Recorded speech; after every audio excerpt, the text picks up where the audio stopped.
बुद्ध का अर्थ होता है जिसने अपने असली चेहरे को पा लिया। अब जो फिर वैसा हो गया जैसा निर्दोष बच्चा होता है, पहले दिन का बच्चा होता है, सिर्फ है, न कोई परिभाषा, न कोई सीमा, असीम हो गया। फिर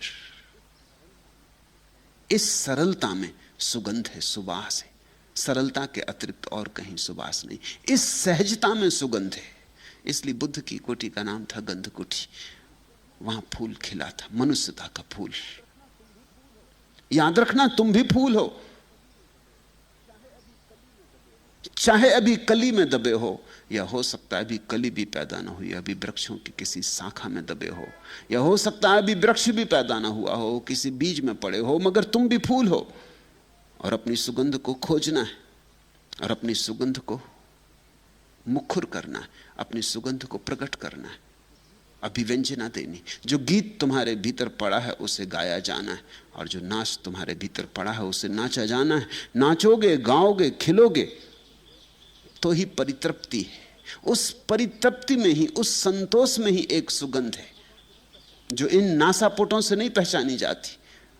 उसे पहचानने के लिए भी और नासापुट चाहिए। जैसे भीतर की आंख होती है, ऐसे भीतर के नासापुट भी होते। जरूरी नहीं कि तुम बुद्ध के पास जाओ तो तुम्हें सुगंध मिले। तुम अगर अपनी दुर्गंध से बहुत भरे हो तो शायद तुम्हें बुद्ध की सुगंध का पता भी ना चले। तुम अगर अपने शोरगुल से बहुत भरे हो तो तुम्हें बुद्ध का शून्य और संगीत उस शून्य का कैसे सुनाई पड़ेगा।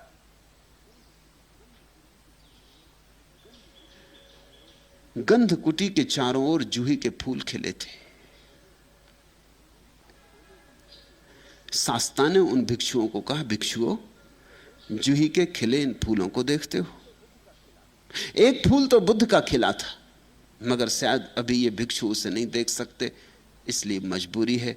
और बुद्ध को कहना पड़ा, भिक्षुओं, इन जूही के खिले फूलों को देखते हो? ये सुवासित फूल, इन पर ध्यान दो।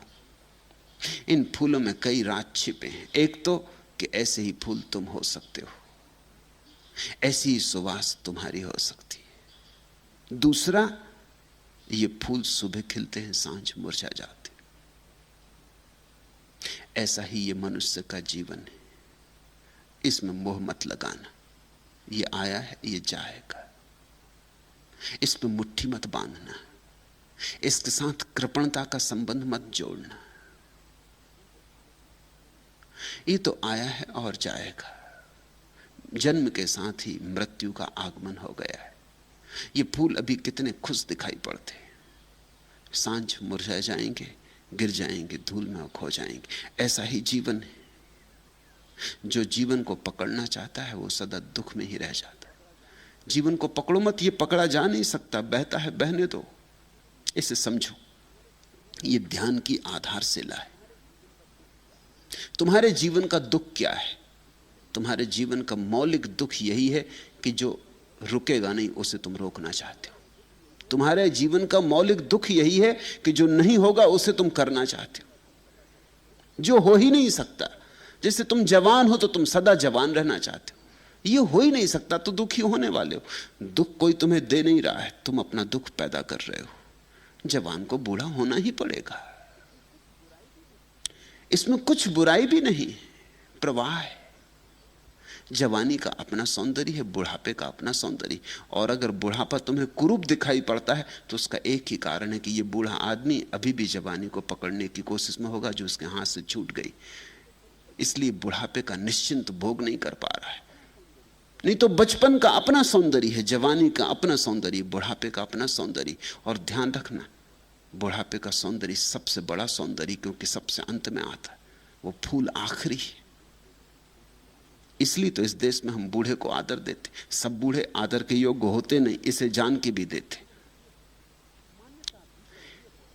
मान्यता भीतर यह है कि अगर कोई आदमी बचपन में पूरी तरह बचपन जिया हो और जब बचपन चला गया तो पीछे लौट के ना देखा हो, दो आंसू ना बहाए हो उसके लिए।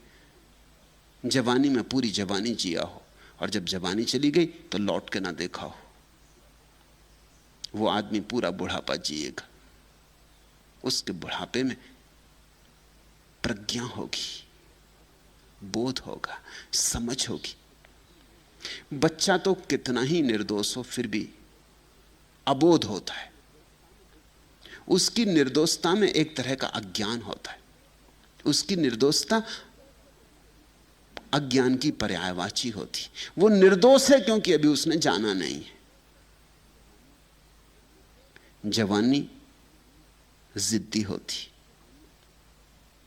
जवानी सपनों से भरे हुए समय का नाम है। जवानी हजार सपने देखती है और हजार तरह की विपदाओं में पड़ती। जवानी में हजार तरह की मूढ़ताएं सुनिश्चित है। जवानी एक तरह की मूढ़ता है, एक तरह का नशा है। जवानी एक तरह की मदहोशी है। जवानी में बड़ी गति है और बड़ी त्वरा है और बड़ी ऊर्जा है, लेकिन बड़ी विक्षिप्तता भी है।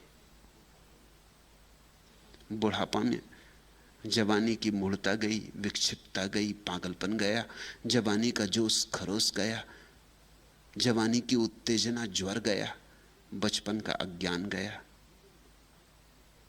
जीवन के सारे अनुभव बूढ़े को ताजा कर जाते, निखार जाते, शुद्ध कर जाते।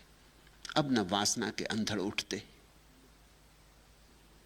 न बचपन का अज्ञान खिलौनों में उलझाता, न जवानी की विक्षिप्तता पद धन प्रतिष्ठा की दौड़ में महत्वाकांक्षा जगाती। एक शांति उतरनी शुरू हो जाती। बूढ़ा एक अपूर्व संतोष से भरने लगता। सब जो देखना था देख लिया, सब जो जानना था जान लिया, अब घर लौटने लगता। लेकिन हमारी तकलीफ यह है कि हम में से बहुत कम लोग बूढ़े हो पाते हैं। बूढ़े हों कैसे?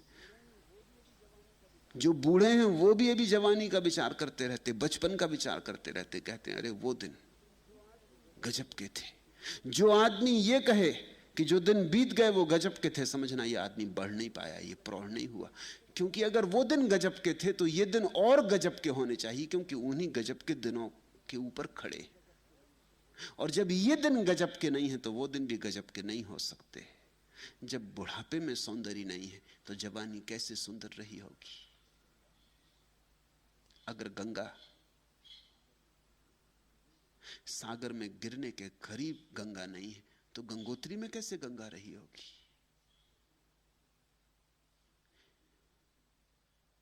बूढ़ा आदमी एक अभिनव सौंदर्य से भर जाता है। उसके सौंदर्य में एक शीतलता होती है, जवानी की गर्मी नहीं। और बूढ़ा आदमी फिर सरल हो जाता है, लेकिन उसकी सरलता में बुद्धिमत्ता होती, बच्चे का अज्ञान नहीं।